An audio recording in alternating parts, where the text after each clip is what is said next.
వనపర్తి జిల్లా నాచహల్లి గ్రామం విద్యుత్ సబ్స్టేషన్ ముందు రైతులు ధర్నాకు దిగారు. తమకు కోతలు లేకుండా నాణ్యమైన కరెంట్ ఇవ్వాలని సబాయగూడెం, పెదగూడెం గ్రామ రైతులు డిమాండ్ చేశారు.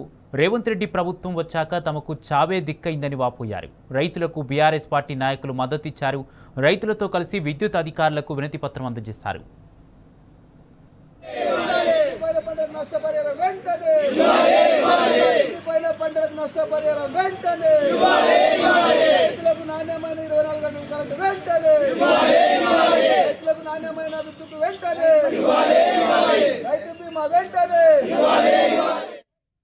మందు తాగి ఉరేసుకొని చనిపోయే అవసరం వచ్చింది.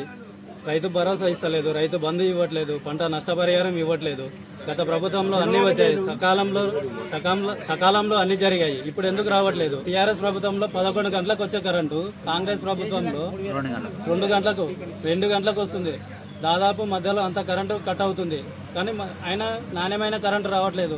మధ్యలో ట్రిప్ అవుతుంది, ఆ ట్రిప్ అయిన కరెంటు కూడా ఇవ్వట్లేదు. ఎందుకని అడిగితే మాకు తెలియదు, మెసేజ్ రాలేదు, మెసేజ్నే ఫాలో అవుతామని ఇక్కడ ఉన్న వాళ్ళు కరెంటు వాళ్ళు చెప్తున్నారు. మా పంటలు నష్టపోతున్నందువలన కాంగ్రెస్ ప్రభుత్వం కళ్ళు తెరుచుకొని కరెంటు నాణ్యమైన కరెంటు ఇస్తే మేము పంటలు పండించుకొని బాగుపరుచుకుంటామని చెప్తున్నాం. మార్చి 20 తారీఖు వరకు 3 సార్లు మోటార్ కాలిపోయి 3 సార్లు మోటార్ కాలిపోతే ఒక్క మోటార్ పీకితే చేస్తే 3000, పీకనికి వస్తే 3500. అట్లా ఒక్కసారి చేస్తే 7000 అవుతుంది ఒక్క మోటార్ చేస్తే. అట్లా నేను వేసుకున్నది 3 ఎకరాలలో 3 సార్లు మోటార్ కాలిపోయింది.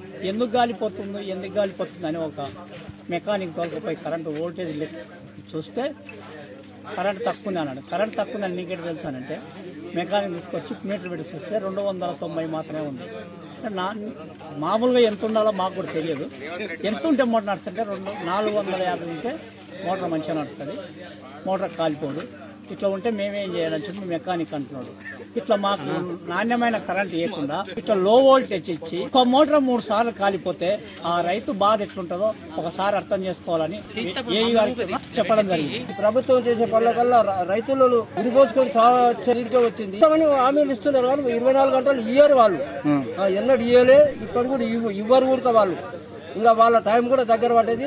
రైతు రాదు అంటారు, రైతు రాదు సన్నాసి రైతున్నాడు.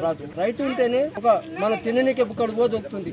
రైతుని ఎంత నాశనం చేస్తుంది అంటే అంత నాశనం చేస్తుంది ప్రభుత్వం. ప్రతి ఒక్క దానికి రేట్లు వేస్తుంది, పిండి సంచులకు రేట్లు వేస్తుంది. మా అమ్మనిగా పోతే రేట్ లేదు, కొననిగా పోతే రేట్లు ఎక్కువ అవుతున్నాయి. పిండి సంచులకు పోతే ఆడ రేట్లు ఎక్కువ అవుతున్నాయి. ఒక డ్రోన్ పెడితే మందు కొడితే ఒక ఎకరకు 600-700 తీసుకుంటున్నారు.